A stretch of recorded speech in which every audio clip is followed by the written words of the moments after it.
एते दिनर चुप्पी परे मुह खोलिले तपस्विनी कहले मु काहेकि आसी थांती रास्ता को काहेकि करि थांती केस आ काहेकि दौड़ी थांती कोर्ट को। सुमित एभली किछि कले जहाकि मोर चिंता बढ़ाई देले। केउ मंत्री को भाणीजी पाई तपस्विनी को छाड़िबा को प्रस्तुत थिले सुमित। काहेकि तपस्विनी को छाड़ी संबलपुर जाइकी रहुथिले सुमित। सुमित निज स्त्री ठारू मुह बुलाउथिले मंत्री को भाणीजी पाई। मंत्री को भाणीजी जानि नथिले कि जे सुमित जणे विवाहित ना लुचाई रखिथिले सुमित। और स्त्री थाउ थाउ केमिति राजी होउथिले मंत्री को भाणीजी पाई। लंबा समय परे मुह खोलिले तपस्विनी काहेकि से गणमाध्यम रो सामना को आसी थांते आ सुमित को घर आगे काहेकि धारणा रे बसी थांते। स्वामी सुमित केवल मोर बोली प्रमाण करने को काहेकि दिन राति आखिरु लुह झरे थांते।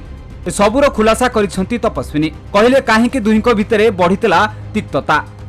सुमित मते भल पाउथिले स्त्री भावे ग्रहण करि नैथिले हेले काहेकि आउ केमिति पुणी सुमित राजी होई गले मंत्री को भाणीजी को विवाह करिबा पई। स्त्री थाउ थाउ केमिति राजी हेले मंत्री को भाणीजी को विवाह करिबाको।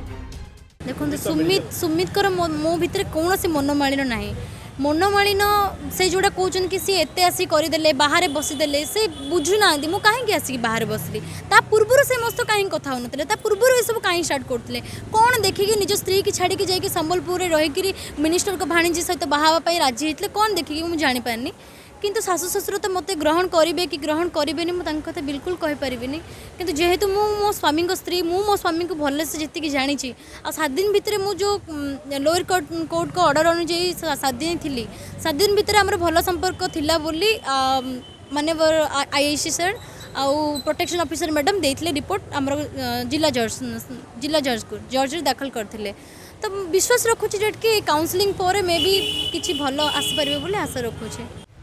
तपस्विनी और सुमित विवाद मामला राज्य और राज्य बाहर अनेक चर्चा साउंटी।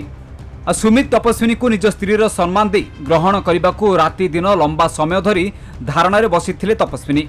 से भितरे कोर्टक राय आसे आ तपस्विनी गृह प्रवेश करती किंतु एजाए स्वामी सुमित को सह मिसिकी रही नाहांती आ जहाकु नै कोर्ट आदेश देले जे घर भड़ा नहीं रहिबाकू कहिथिले किंतु मान्यवर कोर्ट से घरर स्थिति परखिबाकू एबे चाहिचंती आ दुहे एकाठी भड़ा घरे रहिबा नै एबे एप्रिल 30 तारिख रे मान्यवर कोर्ट करिवे विचार।